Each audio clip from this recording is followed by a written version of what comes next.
Hello, and welcome to We're In, a podcast that gets inside the brightest minds in cybersecurity. And I'm thrilled to be joined today by none other than Lea Kissner, Chief Information Security Officer at LinkedIn. Lea, thanks so much for joining me.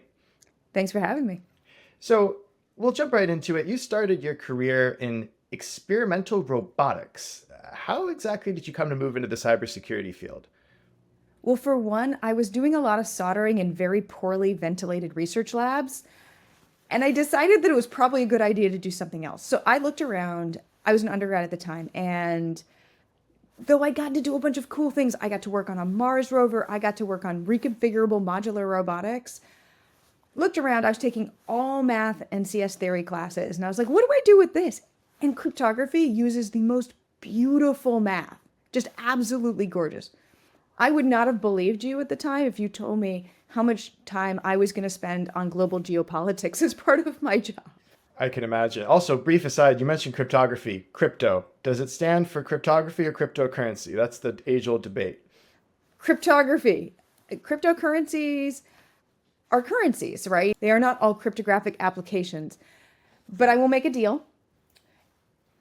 We both get off the term and we leave it to the cryptozoology people.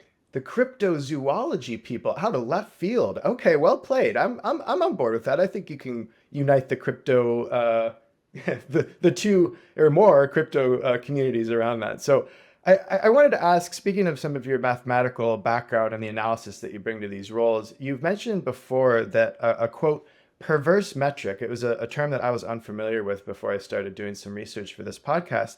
It's one where you can make the metric move in the right direction, whichever one you want, but in the real world, the outcome isn't what you want, end quote. How do you avoid perverse metrics, which I imagine could be quite perilous for a CISO role, and how do you actually find data that carries real weight? Yeah, and perverse metrics are incredibly common in security. Just they are everywhere because it's so difficult to measure anything in this world, and we have so many adversaries. But to figure out if you've got a perverse metric, assume that there is an all-powerful but very grumpy being who's going to make your metric do whatever you want, but in the worst way possible. So you want your traffic to go up? Bam, DDoS attack, right? So instead, you want to look for indicators that align with real-world safety and resilience. So for example, running phishing tests on employees and then training them into submission, like that's an approach that a lot of folks take. We actually have some really good, solid research data at this point that says that that doesn't increase your resilience to actual phishing. But what it does do is piss everybody off at the security team really badly. So instead, I like to move to phishing resistant authentication like YubiKeys or passkeys and measure, okay, where do we not have the technical protections, rather than try to stop people from being people. Right. And I imagine that's still challenging, though, because just speaking even from my limited knowledge of our own security and environment here at Synack, there might be compliance issues at stake, though, right? You got to do some of those phishing exercises. You got to clear some of the hoops. Against that backdrop, how do you recruit and retain the talent you need to sustain LinkedIn's security mission, so that you're not pissing people off, as you said, and making them leave? So because we're always facing new attackers with new techniques, because people have way too much free time, apparently, we need people who can figure out new things. So we're looking for people who can figure things out holistically. Like a great engineer understands not just the security, but the infrastructure and the software and how things connect. So when we show up, we are competent and we are helpful. So for example, at my last job, they were like, okay, well, we need to cut costs on our systems. It turned out that the most impactful cost-cutting projects, they were all security projects. Every single one of them was just, turns out we were making your infrastructure so much better for security reasons that it also works better and it also costs less. So you look for people who can understand why other people care about things, reason through ambiguity, and really care about the people who are using our product. And so that also means that we invest a lot in teaching folks new things and cross-team mobility, right? So if we have somebody move into our team from SRE, we are the winners. We just got a bunch of skills that we wouldn't necessarily have. But also, when we have a security person move out into product engineering, we have somebody who knows security on that product. So everybody wins in this scenario. Speaking of product, I'd be curious to hear how you interact with the product team. Do you ever get pulled into conversations about, how could we make this feature work in a secure way? Or do you have to slam the door on certain projects if they present some, security risks that you've identified? So we try and be in there really, really early so that we can find ways to make things work and solve the problems for the people who we really serve. I have been in former employers, especially in some conversations where we look at it and we go, oh, that's not going to work out well. And, not everybody is thrilled about that, but they're really excited that I'm finding it out and not the New York Times. Fair point. And I feel like that's such a common thread, right? This push and pull between security, privacy, and like exciting product features or things that people might want on paper, but then don't really think about the cybersecurity or privacy implications. Now, earlier in your career, you were a principal engineer at Google and eventually took on the title of Global Lead of Privacy Technology. I liken Google to the final boss of privacy at scale. Everybody uses it. I mean, maybe more people are using AI now, but that's a different story. What can you tell me about that experience? So, okay, I'm going to back up one step there. Sure. Right? I think that if you want to build something great, it has to really respect the people who are using it and the people who are affected by it, who aren't even using it, right? And security, privacy, trust and safety, those are all part of it. If you build a feature that doesn't do well by people, it's not a good feature. So when you're working, especially with really good product people, there's less tension than you would think because we're all trying to figure out how to build something that works really well.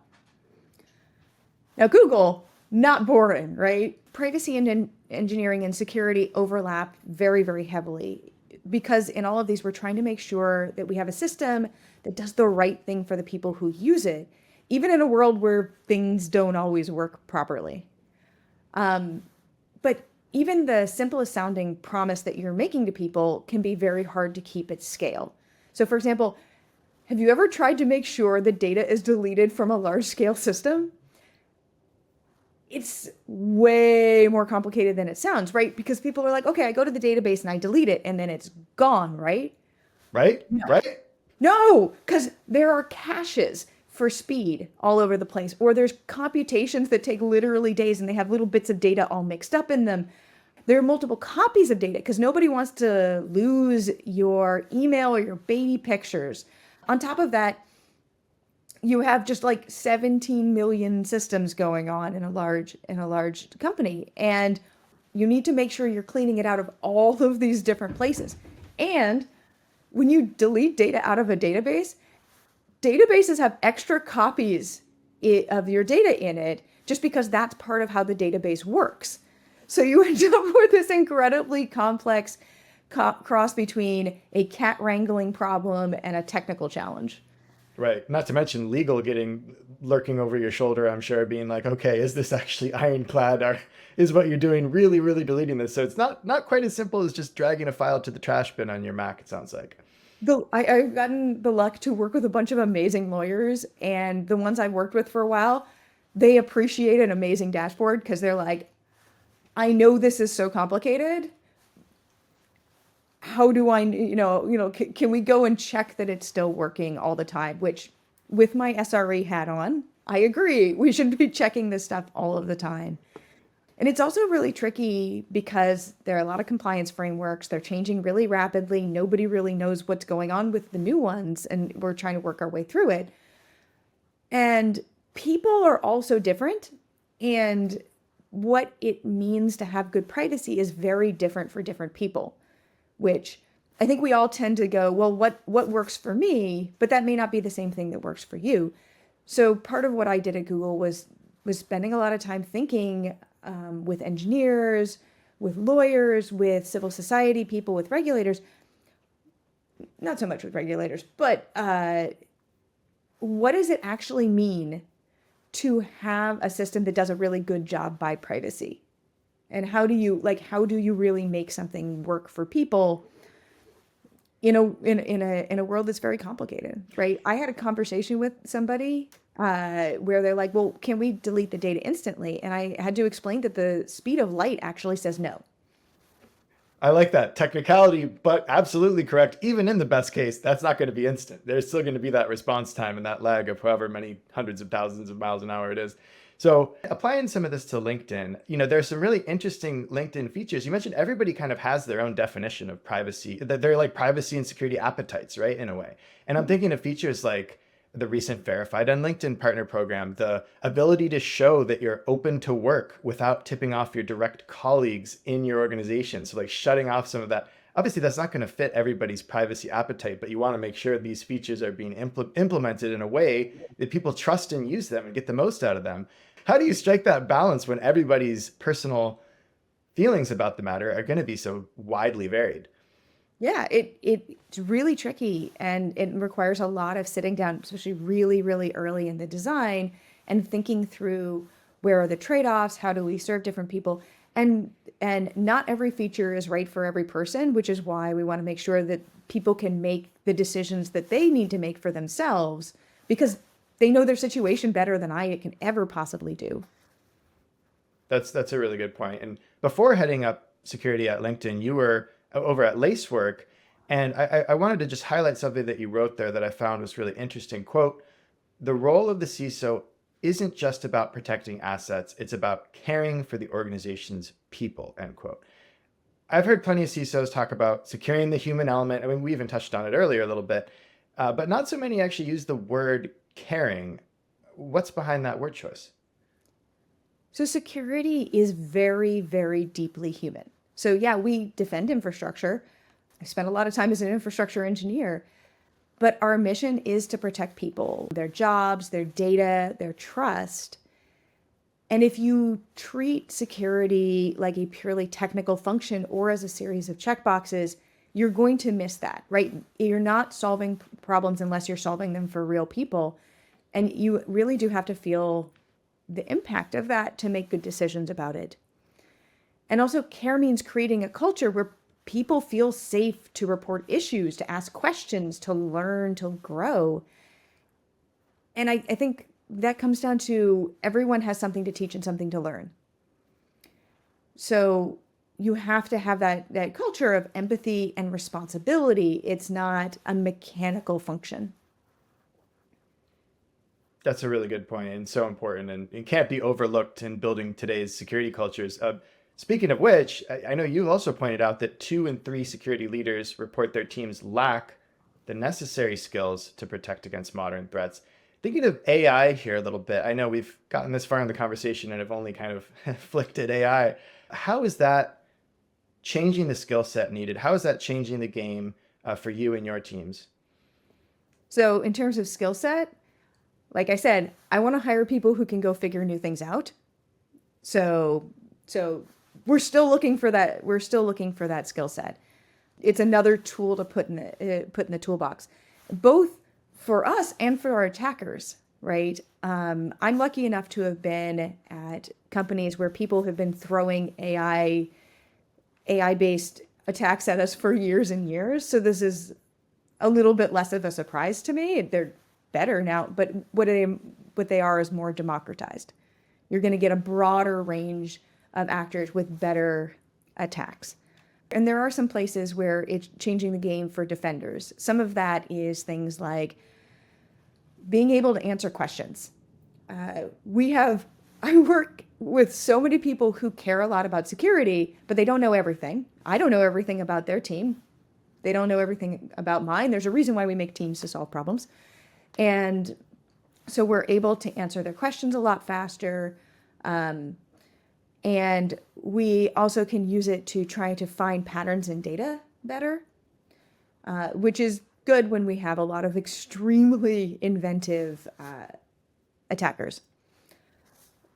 Some of that is everything from how do we do account recovery safely in a world where folks are showing up with deep fakes to try to fool the IT help desk, to just bread and butter detection and response, kind of expanding into more techniques to find signals. I think about that even with video recordings like this one, right? People can use this and potentially leverage it. It's so alarming and definitely seems to change the game for the threat landscape. There we go. It's tough. I'm not a deep fake. I swear I'm not a deep fake. But a deep fake would say that, right? That's the problem.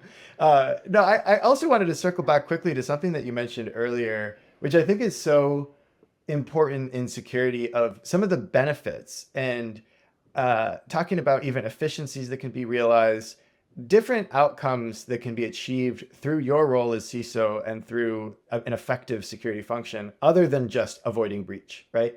I don't know if you have any additional thoughts to share about perhaps how peer leaders could even articulate that, so that security isn't viewed as just a cost center. I'm showing up in a way where I believe that, for example, 90% of the things you do for your systems to just stay up and work, they're the same things that security wants. They're exactly the same things, not just they overlap. They are exactly the same things. System dependency control, it's the same thing as an actual control system if you design it well. I've had so many conversations with my SRE buddies where where they don't like people touching production. I don't like people touching production, right? So if we come in with this mindset of we have the same problems for slightly different reasons, we can go and just build better systems, and it becomes a lot easier for everybody. But also the security team becomes very popular because we show up and help them solve problems that they're maybe not equipped to or don't have the time to solve on their own. Yeah, what's that old rule, the 110, 100? I always wonder if that's actually apocryphal or true, of production, of like fixing a security bug in production costs however many more times than addressing it earlier on. But anyway, that's neither here nor there. I wanted to ask a question that we ask of all of our We're In guests, actually, but it feels especially appropriate given your day job, which is, what's something that we wouldn't know about you, Lea, just by looking at your LinkedIn profile? Okay, so I like to go backpacking to the point where I have my own dehydrator, freeze dryer. I make all of my own food, and I've gone a little down the ultralight path. So my backpack, fully loaded, without food and water in it, is 10.5 pounds. Wow. I am too lazy to haul a 40-pound backpack up a hill. It's just not happening. I just went backpacking in Big Sur last month, and it was beautiful. I promise you, we did a competition. My backpack was like 40 pounds. It was not the most efficient. I like that. That feels very apropos for our era as well, right? Like finding the efficiency, drawing out any little ounce that you can squeeze out of that. That's impressive. You said 10.5 pounds? 10.5 pounds, not without the That's lighter than my cat. Lea, it's great talking with you. Thank you so much for joining me. And for listeners, give them a follow on LinkedIn, of all places. I think you won't have any trouble finding Lea there. And really appreciate you joining me on We're In. Thanks so much. Thank you so much, Blake.